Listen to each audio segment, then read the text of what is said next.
Okay, good morning to all.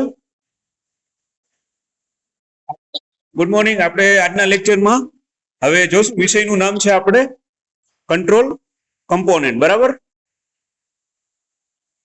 વિષયનું નામ છે આપણે કંટ્રોલ કમ્પોનેન્ટ. એનો વિષય કોડ છે DI03000191. બરાબર, ખાસ પહેલા આપણે જોઈ લઈએ વિષયનું નામ છે આપણે કંટ્રોલ કમ્પોનેન્ટ અને આનો વિષય કોડ કે DI03000191.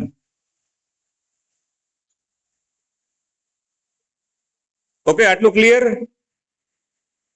હવે નેક્સ્ટ જોઈએ ડિટેલમાં સિલેબસ. આપણે આજના લેક્ચરમાં સિલેબસનું ઓવરવ્યુ જોશું. બરાબર, એટલે આપણે જ્યારે તમારે પરીક્ષા આપવાની રહેશે જીટીયુની ફાઇનલ, તો એમાં જે છે 70 માર્ક્સની પરીક્ષા હશે. ફાઇનલ એક્ઝામ જ્યારે આપવાની રહેશે જીટીયુમાં, એમાં ટોટલ 70 માર્ક્સનું પેપર આવશે. એમાં તમારે પાસિંગ માર્ક કેટલા લેવાના રહેશે? 23 લેવાના રહેશે. બરાબર, ટોટલ જે 5 આમાં ચેપ્ટર છે યુનિટ, બરાબર, એમાંથી તમારે 23 માર્ક્સ પાસિંગ લેવાના રહેશે. બરાબર, 70 માર્ક્સની તમે જ્યારે પરીક્ષા આપશો જીટીયુની ફાઇનલ એક્ઝામમાં, ત્યારે એમાંથી તમારે પાસિંગ માર્ક 23 લેવાના રહેશે. બરાબર છે? ઓકે, આટલું ક્લિયર થઈ ગયું બધાને? ચાલો, હવે આમાં પહેલી યુનિટ જોઈએ તો કંટ્રોલ વાલ્વ છે. તો પહેલા યુનિટનું કેટલા એમાંથી પૂછાશે? માર્ક્સનું છે 35 માર્ક્સનું આ આખું ચેપ્ટર છે. એટલે આ જે છે યુનિટ, એમાંથી 35 માર્ક્સનું જીટીયુની જ્યારે ફાઇનલ એક્ઝામ હશે ત્યારે આમાંથી 35 માર્ક્સનું પૂછાશે. બરાબર, તો આમાં ટોપિક જોતા જઈએ આપણે કેટલા ટોપિક સ્ટડી કરવાના રહેશે. તો એમાં જે છે કંટ્રોલ વાલ્વ ટર્મિનોલોજી, એમાં આપણે ડેફિનેશન જોશું રેન્જિબિલિટીની, હિસ્ટેરિસિસની, કેપેસિટીની અને લિનિયારિટીની. એટલે આ 4 જે ડેફિનેશન છે એ આપણે જ્યારે પેલું યુનિટ સ્ટડી કરશું ત્યારે ડિટેલમાં આખું ભણશું. બરાબર, એટલે જ્યારે જીટીયુની ફાઇનલ એક્ઝામ હશે એટલે આ 4 માંથી કોઈ પણ 3 પૂછાઈ શકે. બરાબર, 3 માર્ક્સમાં કે સમજાવો રેન્જિબિલિટી, કેપેસિટી અને લિનિયારિટી. બરાબર, તો તમારે એની વ્યાખ્યા એટલે કે ડેફિનેશન લખવાની રહેશે. ક્લિયર?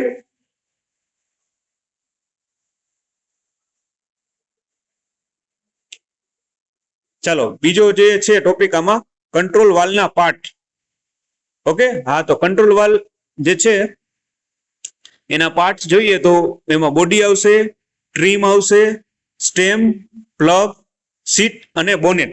તો આપણે કંટ્રોલ વાલ્વના પાર્ટ પણ એમાં ડિટેલમાં સ્ટડી કરશું કે body, trim, stem, plug, seat અને બોનેટ. તો જીટીયુની જ્યારે ફાઇનલ એક્ઝામ હોય ત્યારે ઘણી વખત પૂછાતું હોય કે કંટ્રોલ વાલ્વના પાર્ટ્સ લખો. બરાબર, 3 માર્ક્સમાં. તો તમારે આટલા પાર્ટ્સના નામ લખવાના રહેશે: body, trim, stem, plug, seat અને બોનેટ. અને આની વ્યાખ્યા પણ આપણે ડિટેલમાં જોશું. બરાબર, તો કંટ્રોલ વાલ્વના પાર્ટ્સ જોઈએ તો body, trim, stem, plug, seat અને બોનેટ. બરાબર, પછી આવશે ક્લાસિફિકેશન ઓફ કંટ્રોલ વાલ્વ. તો આપણે આટલા જે વાલ્વ છે એ સ્ટડી કરવાના રહેશે, જેમાં ગ્લોબ વાલ્વ છે, બોલ valve, butterfly valve, needle valve, pinch valve, diaphragm valve અને સોલેનોઇડ વાલ્વ. તો આટલા જે વાલ્વ છે એ આપણે આ વિષયમાં ભણવાના રહેશે. બરાબર, અને જીટીયુની જ્યારે ફાઇનલ પરીક્ષા હશે એટલે આમાંથી 2 અથવા 3 વાલ્વ પૂછાશે કે જેનું કન્સ્ટ્રક્શન, વર્કિંગ અને એની એપ્લિકેશન લખવાની. ટોટલ 7 માર્ક્સમાં કોઈ પણ 1 અથવા તો 2-3 વાલ્વ પૂછાશે. બરાબર, તો એનું આપણે કન્સ્ટ્રક્શન લખવાનું, એની આકૃતિ દોરવાની અને એના ફાયદા ગેરફાયદા એ જે આપણે ડિટેલમાં સ્ટડી કરશું એ તમારે લખવાના રહેશે. બરાબર, પછી બેઝડ ઓન પ્લગ મૂવમેન્ટ, તો એમાં લિનિયર અને રોટરી મોશન. પછી બેઝડ ઓન ઓપરેશન, તો એમાં મેન્યુઅલ અને રિમોટ ઓપરેટેડ. બરાબર, પછી બેઝડ ઓન એક્ચ્યુએટેડ સિગ્નલ, તો એમાં એટીઓ અને એટીસી. પછી બેઝડ ઓન ફેલિયર ઓફ સિગ્નલમાં ફેલ ટુ ઓપન અને ફેલ ટુ ક્લોઝ. તો આટલા ટોપિક છે જે આપણે ડિટેલમાં સ્ટડી કરશું. બરાબર, પછીનું ટોપિક એમાં જોઈએ તો સિગ્નલ કન્વર્ટર. તો એમાં એક I2P કન્વર્ટર આવશે અને P2I કન્વર્ટર આવશે. એનું પણ આપણે કન્સ્ટ્રક્શન, વર્કિંગ વિથ ડાયાગ્રામ આપણે ડિટેલમાં સ્ટડી કરશું. આ પણ જીટીયુ ની જ્યારે ફાઇનલ પરીક્ષા લેવાશે ત્યારે 4 અથવા 7 માર્ક્સમાં આમાંથી પ્રશ્ન પૂછાઈ શકે. બરાબર, ક્લિયર આટલા ટોપિક? બરાબર, આમાંથી ચલો નેક્સ્ટ એમાં પાછું જોઈ લઈએ. વચ્ચે કોઈ બોલશે નહીં પ્લીઝ. બરાબર, પાસિંગ માર્ક્સ આપણે આમાંથી 23 લેવાના રહેશે. ચલો હવે એક્ચ્યુએટરમાં જોઈએ તો ઇલેક્ટ્રિકલ આવશે, ન્યુમેટિક અને હાઇડ્રોલિક. આ 3 પ્રકારના એક્ચ્યુએટર આપણે ડિટેલમાં સ્ટડી કરશું. પછી આવશે પોઝિશનર, એમાં પણ ન્યુમેટિક અને ઇલેક્ટ્રોન્યુમેટિક. પછી ફ્લો કેરેક્ટરિસ્ટિક્સ, આ મોસ્ટ આઈએમપી છે. બરાબર, ઘણી વખત જીટીયુ ની જ્યારે ફાઇનલ એક્ઝામ લેવાશે ત્યારે ઘણી વખત પૂછાયેલું છે કે ફ્લો સમજાવો, flow characteristic of control valve. તો આ મોસ્ટ આઈએમપી છે, જેમાં આવશે લિનિયર, ઇક્વલ પર્સન્ટેજ અને ક્વિક ઓપનિંગ. તો આટલું તમારે સમજાવવાનું રહેશે. બરાબર, મોસ્ટ આઈએમપી છે. આ જે છે ટોપિક ઘણી વખત જીટીયુ ની એક્ઝામમાં પૂછાતું જ હોય છે. પછી મેન્ટેનન્સ ઓફ કંટ્રોલ વાલ્વ, તો calibration procedure of control valve, આ ટોપિક પણ ઘણી વખત પૂછાયેલું છે. બરાબર, એટલે ખાસ આપણે જ્યારે સ્ટડી કરશું એટલે વ્યવસ્થિત તમારે સમજાઈ જશે. બરાબર, તો પેલું યુનિટ જોવાઈ ગયું. હવે બીજા યુનિટ વિશે જોઈએ. તો બીજા યુનિટનું નામ છે ન્યુમેટિક કમ્પોનેન્ટ. બરાબર, એના છે 11 માર્ક્સ. તો જીટીયુ ની ફાઇનલ એક્ઝામમાં આમાંથી 11 માર્ક્સમાં પૂછાઈ શકે, અથવા તો 5-7 માર્કનું વધારે ઓછું પૂછાઈ શકે. બરાબર, તો એમાં જોઈએ તો ન્યુમેટિક કમ્પોનેન્ટમાં જોઈએ તો એનું વર્કિંગ, કન્સ્ટ્રક્શન અને એપ્લિકેશન. એમાં ફ્લેપર નોઝલ આવશે, air filter, regulator, lubricator, volume booster, pneumatic relay type, એમાં બ્લીડ, નોન બ્લીડ અને ડાયરેક્ટ અને રિવર્સ. તો આટલા જે છે માર્ક્સ, આટલા ટોપિક જે છે એ જીટીયુ ની ફાઇનલ એક્ઝામમાં પૂછાઈ શકે કે સમજાવો ફ્લેપર નોઝલ 4 માર્ક્સમાં. પછી એર ફિલ્ટર, રેગ્યુલેટર, લુબ્રિકેટર, એ પણ 4 માર્ક્સમાં પૂછાઈ શકે. પછી વોલ્યુમ બૂસ્ટર, એ પણ 3 અથવા 4 માર્ક્સમાં જીટીયુ ની ફાઇનલ એક્ઝામમાં આવી શકે. પછી ન્યુમેટિક રિલે પણ આવી શકે, બ્લીડ, નોન બ્લીડ, ડાયરેક્ટ અને રિવર્સ. તો આ જે બીજું ચેપ્ટર છે એકદમ સિમ્પલ છે. બરાબર છે, તો એકદમ સિમ્પલ છે બીજું ચેપ્ટર, એટલે આમાંથી 11 માર્ક્સ નું પૂછાશે અને ટોપિક પણ ઓછા છે, એટલે આના ઉપર વધારે કોન્સન્ટ્રેટ આપણે કરશું. બરાબર, પેલું અને બીજું. રેડી? હવે ત્રીજું ચેપ્ટર જોઈએ તો ઇન્ટ્રોડક્શન ટુ ગિયર. એના આપણે ટોટલ 14 માર્ક્સ છે. બરાબર, એટલે જીટીયુ ની જ્યારે પરીક્ષા હશે એટલે આ જે ચેપ્ટર છે યુનિટ, એમાંથી 14 માર્ક્સ નું પૂછાશે. હવે એના ટોપિક જોઈ લઈએ તો ગિયરની ટર્મિનોલોજી હોય. બરાબર, એના ભાગ હોય કે ગિયરમાં શું કેટલા એના ભાગ આવે. તો એમાં જોઈએ તો એમાં વ્યાખ્યા આવશે tooth, pitch, contact ratio, whole depth, clearance, dedendum, pitch of gear. તો આટલા જે છે આપણે ગિયરના જે ભાગ અથવા તો પાર્ટ્સ કહીએ તો એ સ્ટડી કરવાના રહેશે. અને જીટીયુ ની જ્યારે ફાઇનલ પરીક્ષા હશે ત્યારે આમાંથી ઘણી વખત પૂછાતું હોય કે વ્યાખ્યા આપો tooth, pitch, contact ratio, whole depth, clearance, dedendum, pitch of a gear. 3 અથવા 4 માર્ક્સમાં આની વ્યાખ્યા પૂછાઈ શકે કે સમજાવો ટૂથ, પીચ. તો આની તમારે ડિટેલમાં વ્યાખ્યા લખવાની રહેશે. આપણે ડિટેલમાં ભણશું ત્યારે આની વ્યાખ્યા ને બધું જોશું ત્યારે. બરાબર, ચાલો ગિયરના પાર્ટ્સ ક્લિયર થઈ ગયા. હવે જોઈએ ગિયરની શું નીડ છે, એના ટાઈપ અને વર્કિંગ અને એપ્લિકેશન. એપ્લિકેશન એટલે કાંઈ નહીં કે એમાં ઇન્ડસ્ટ્રીમાં આનો યુઝ કેટલો થાય એને આપણે એપ્લિકેશન એટલે ફાયદા ગેરફાયદા. રેડી? તો એમાં આવશે એક તો સ્પર ગિયર આવશે, રેક અને પિનિયન, હેલિકલ, હેરિંગબોન, બેવલ ગિયર અને વોર્મ ગિયર. આટલા પ્રકારના ગિયર છે એ આપણે ડિટેલમાં સ્ટડી કરશું. બરાબર, spur gear, rack and pinion, helical gear, herringbone gear, bevel gear અને વોર્મ ગિયર. બરાબર, તો આનું પણ ડિટેલમાં આપણે સ્ટડી કરશું. આ ટોપિક પણ જે જીટીયુ છે એમ ફાઇનલ એક્ઝામ આવશે ત્યારે આમાંથી કોઈ પણ 1, 2 અથવા 3 પૂછાઈ શકે કે સમજાવો સ્પર ગિયર ઇન ડિટેલ, એટલે કે વિગતવાર સમજાવો. 4 અથવા 7 માર્ક્સમાં આવી શકે. ઓકે, નેક્સ્ટ ત્રીજો પોઈન્ટ જોઈએ તો relationship between speed, torque, number of teeth of 2 different connected gears. તો આ ટોપિક પણ આપણે ડિટેલમાં સ્ટડી કરશું. આ 4 માર્ક્સમાં જીટીયુ ની ફાઇનલ એક્ઝામ આવી રીતના પૂછાઈ શકે કે રિલેશનશિપ આપો between speed, torque, number of teeth of two different connected gears. પછી બેકલેસ ઇન ગિયર્સ, આ પણ મોસ્ટ આઈએમપી ટોપિક છે, બરાબર. આમાંથી આ ઘણી વખત પૂછાઈ શકે કે સમજાવો ફિનોમિનન બેકલેસ ઇન ગિયર. તો આનું પણ આપણે ડિટેલમાં જ્યારે સ્ટડી કરશું ત્યારે ભણશું, બરાબર. તો આ થઈ ગયું આપણું જે છે ત્રીજું યુનિટ ચેપ્ટર. હવે ચોથું જોઈએ તો ઇલેક્ટ્રિકલ કંટ્રોલ કમ્પોનેન્ટ્સ, એ ટોટલ 20 માર્ક્સનું છે, બરાબર. તો આમાં પણ ટોપિક પેલું જોઈએ તો એમાં સિંક્રો આવશે, એનું પણ કન્સ્ટ્રક્શન, વર્કિંગ અને એપ્લિકેશન આપણે ડિટેલમાં સ્ટડી કરશું. આકૃતિ અને એનું વર્કિંગ કઈ રીતના છે, એનો શું યુઝ છે, એ બધું આપણે ડિટેલમાં સ્ટડી કરશું.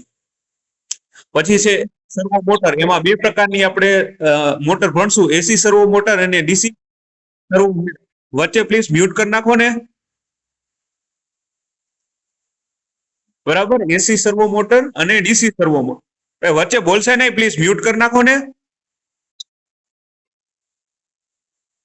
બરાબર. આ બે પ્રકારની આપણે મોટર ભણવાની રહેશે. જીટીયુ ની જ્યારે ફાઇનલ પરીક્ષા હશે એટલે આમાંથી કોઈ પણ એક 7 માર્કમાં પૂછાશે કે સમજાવો વિગતવાર એસી સર્વો મોટર અથવા તો ડીસી સર્વો મોટર. એની પણ આપણે આકૃતિ, એનું કઈ રીતના કન્સ્ટ્રક્શન છે, એનું વર્કિંગ અને એના એડવાન્ટેજીસ ડિસએડવાન્ટેજીસ ડિટેલમાં આપણે સ્ટડી કરશું. પછી આવશે સ્ટેપર મોટર. વચ્ચે બોલે છે પણ મ્યુટ કરી નાખો ને.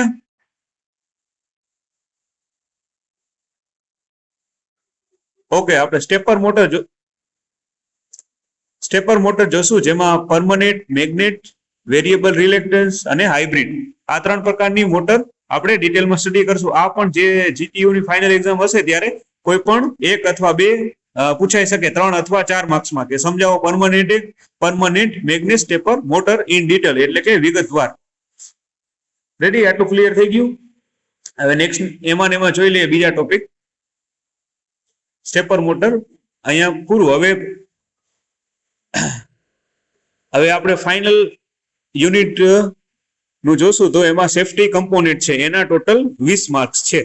જે જીટીયુ ની ફાઇનલ પરીક્ષા લેવાશે એમાં આ વિષય ચેપ્ટર એટલે કે યુનિટમાંથી 20 માર્ક્સનું ટોટલ આમાંથી પૂછાય છે, બરાબર.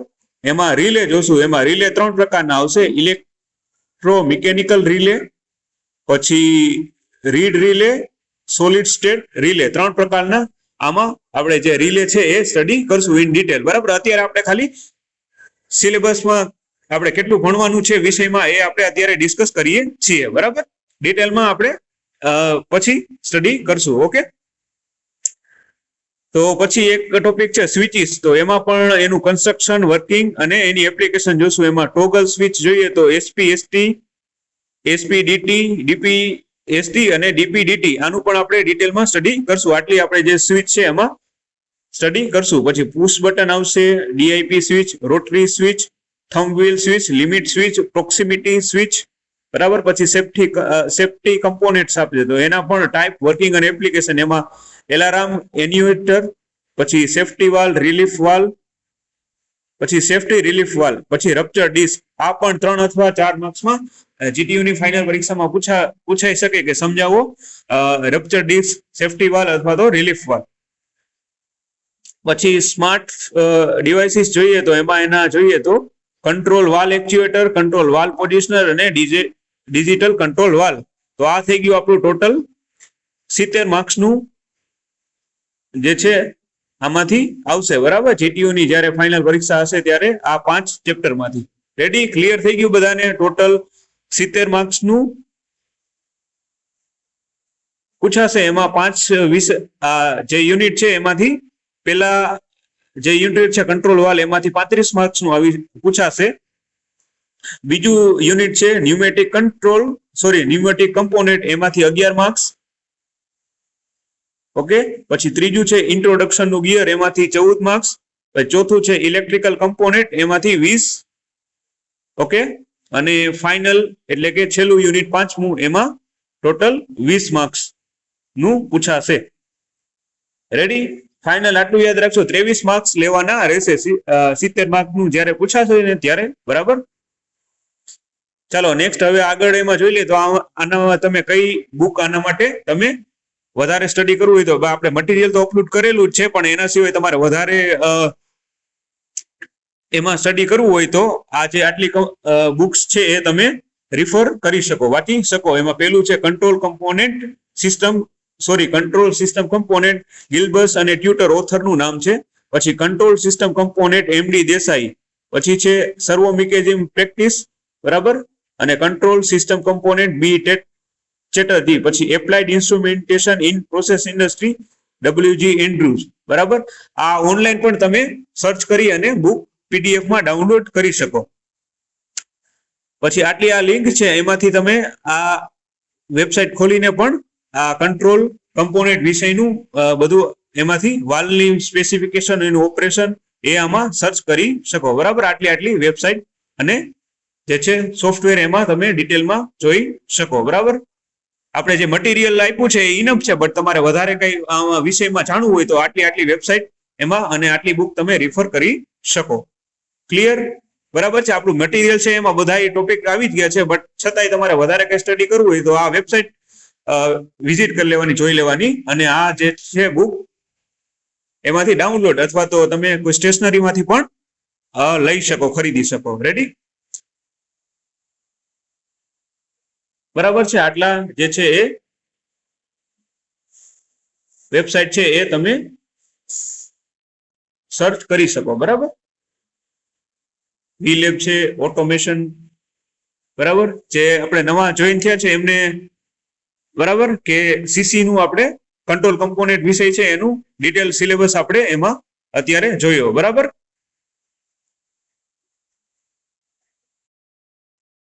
ઓકે, ક્લિયર થઈ ગયું, બરાબર. આ આખું કંટ્રોલ કમ્પોનેન્ટ છે એનો સિલેબસ રેડી. આમાં કોઈને ડાઉટ નથી ને?